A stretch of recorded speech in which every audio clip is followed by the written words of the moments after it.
Can you tell us a little bit about some of the comedians that you look up to or that you just watch, not necessarily look up to? Actually, when I first started getting into it, believe it or not, Dane Cook I thought was really cool. Dane Cook? I just loved his energy on stage and how physical he was and wild and crazy and totally different from most other comedians that I'd ever seen at that time. Yeah. And then I also was a huge fan of Lewis Black and Eddie Murphy. Dennis Leary, which I feel bad about now because I realize most of his material was Bill Hicks stuff that he just jacked and recycled and reused. Really? A lot. There's a lot of if you look it up, there's somebody did a side-by-side video of like Bill Hicks doing material from years and years ago. Yeah. And then Dennis Leary doing pretty much the exact same joke with like maybe a couple of different changes. Oh no. On his album. Would you consider that like maybe like idol appreciation maybe, or would you say that's completely jacking? That's completely jacking. In the comedy world, you just cannot do that. Yeah, so it was like word for word or act for act. Or at least close enough. Oh, no, okay, gotcha. Gotcha. It was the same joke, whether or not the guy's name in the joke might have been Bill versus William. I mean, some of the stuff was that close. Yeah. But like, it's weird in comedy because in music, you can do like a cover of somebody's song, and that's viewed as an appreciative performance or like, hey, I like the song that this group did, so we're going to do that for you tonight. Yeah. And nobody has a problem with it, and it's cool, and the original artists don't either, as long as you're not recording it and making money on it, I guess. Yeah. But in the comedy world, if you cannot be like, hey, I'm going to do a cover of a Jeff Dunham joke. You just can't do that. It's weird. But then if you go back on the other part of what I do, the magic thing, magicians copy each other all the time. There are magic shops. You can literally go in and put down a credit card and buy a show. No way. With just props, yeah. And even, I mean, it's not going to be a good show, but a lot of those things will give you, here's what you say, and here's how to do it. No way. Yeah, it's gross. Oh, my God. I don't know how you can feel good about yourself as an entertainer doing that. Just doing literally stuff straight off the shelf. That's why magicians, especially in, I would say, like the family market, they're so cookie cutter. It's kind of scene one, seen them all, if that makes sense. I don't know if you've ever noticed that. I have. If you see a magician at a county fair or a state fair, you could pretty much swap them out with any other magician at any other county fair or state fair, and they're doing the same tricks. They got the same stupid costume with the playing card tie. Yeah. Well, how likely would you say it is for a magician to do something that no other magician has done? There's lots of really inventive magicians out there. Yeah. Yeah. And I'm actually building a computer program. I haven't released it into the market yet, but I think it's going to be good for the magic community. It'll basically, you create a list of objects that make sense with your style and your personality and who you are on stage. So, like, for example, my show has things like razor blades, broken glass, an inflatable doll, a dead rabbit, condoms. That's probably not going to work for somebody who does family birthday party and library shows. So they're going to have, or like if there's a goth type magician, you know, he might have a vampire killing steak or whatever. What else do goth kids? Coffee, cigarettes. I don't know. Black clothes. Black clothes. Yeah. So that's choker chains. Dependent on who each performer is. But then you put this list into this program that I'm working on. You click the button, it'll give you a random type of effect, like one of the basic 7 or 9 types of effects there are in magic, and then it'll choose a rough description of how to do that, like the method. And there are, you know, a certain number of tricks, and there's a certain number of ways to do each trick. A million variants for each one of those ways, but there's only a certain number of ways. And then it'll give you an object from your personal list. So it's a brainstorming thing. So you're like, so I could do this trick with this object and do it this way, and just get your gears turning and get you into more of an inventive mindset. Oh, which I think is way better than, I mean, it's the best. I play with it sitting in the bathroom, you know. Why you take a good idea. Screenshot. Another good idea. Screenshot. Would you say like that kind of has to do with the lane as well too, like on like how big like the magician is, you know? So let's just say I'm just some 12-year-old party like magician, you know what I'm saying? Mm. Do you think they would know that I'm like biting so and so's magic tricks or anything like that? I don't think most audiences really matter. Yeah. Like on that level.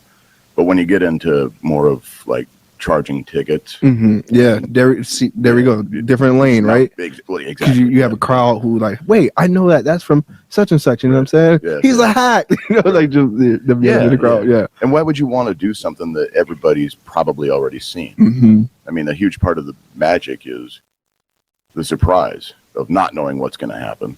And, you know, you go from like the 12-year-old birthday party magicians buying stuff, then you come full circle. And now when you're David Copperfield, you can hire inventive magicians to create stuff for you. Yeah. So really, I mean, he's probably not, he's a pretty creative guy, but he's not inventing all of his stuff. You know, he's got the coin to spin, just like Britney Spears pays writers to write songs. Yeah. That was crazy that you were about to say, because I was just about to mention that. It kind of sounds like the music industry, you know what I'm saying? Because like, you could take someone who can sing, you know what I'm saying, but are they good at writing songs, you know what I'm saying? And that's when you get that room of creative producers, writers, ghost writers, whatever the case may be as well too. So it's like all one and the same. And I look at that like with my podcast as well too, you know what I'm saying? I was like, sometimes I feel like I'm a musician, you know what I'm saying? Because I'm a content creator, you know what I'm saying? I gotta stay fresh, you know what I'm saying? I gotta do features with other people, you know what I'm saying? I'm working with other content creators as well too, you know? So I hate that term, content creator. No, why? What's wrong with Call that? yourself an artist. Yeah, no way. Why not? As a podcaster, I could call myself an artist? Sounds cockier. Oh my gosh, really? I didn't think of it like that. Call myself an artist. On the artiste. Well, if you look at it, like it kind of is like an art. It is art, you know what I'm saying? Especially if I get ready for a show with someone and I write down my material, you know what I'm saying? Like I'm writing my material as well too. So I mean, it kind of is artwork, you know? You're a writer and performer. Yeah.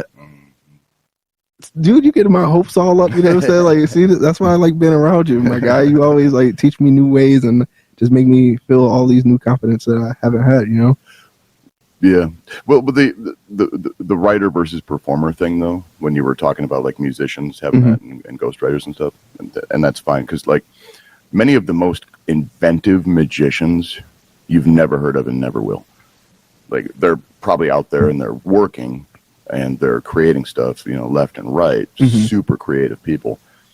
But it's sort of like nobody would have heard of, well, this may be a stretch, but most people, Jim Steinman wouldn't be a household name without Meatloaf and performing Steinman's Bad Out of Hell songs. Yeah. You know, but there's a whole bunch of magicians that do that same stuff. They create and write and customize stuff for other guys. Yeah.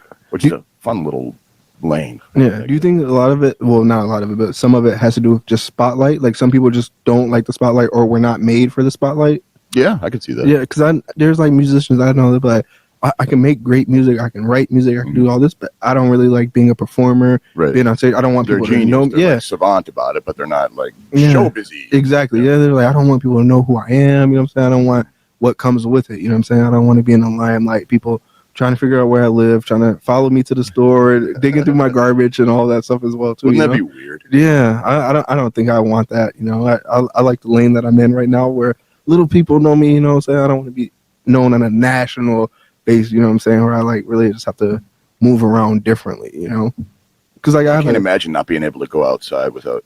Like, no wonder Britney Spears and Michael Jackson lost their minds.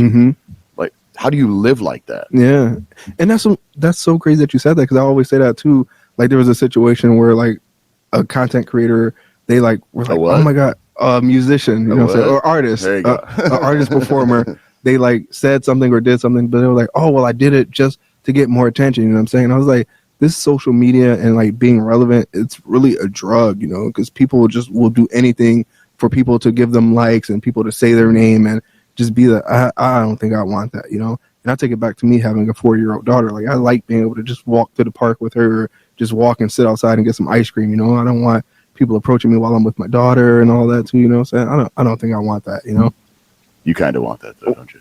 I mean, I want my, how do I put this? Like, you want that perfect level of success where people know who you are, but they're not going to screw with you, and you can still go to the mall. How about this? I would like more listeners, if that makes sense. Oh, yeah. I don't want to be more. I don't want to be famous or anything like that. I just want. Okay, cool. Yeah, I want more listeners and stuff like that too. But I don't want more like watchers, if that makes sense. Like yeah. People running up on me and all that too. Like I'm good on that. That's all the success I would want right there. Just being able to go different places and people like, hey, we want to go watch this podcast live, and that's all I want. You know, that's really my only goals. Too. Yeah, I want to work regularly and be successful and comfortable, obviously, but I don't want fame at all.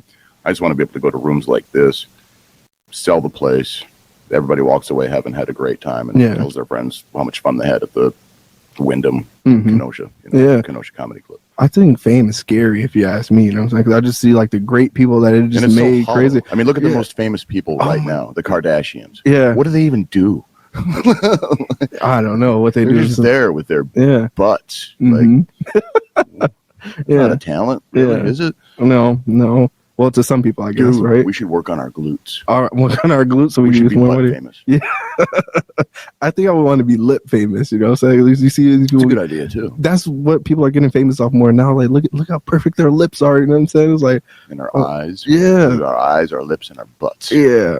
Man, we got plans. Yeah, the superficial fame. Stardom right there, you know what I'm saying? I don't know.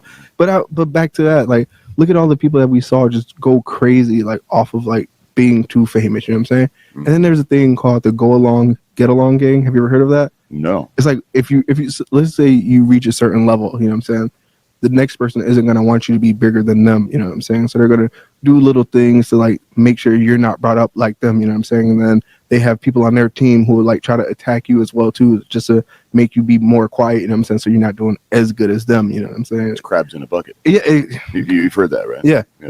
Pull the next one down.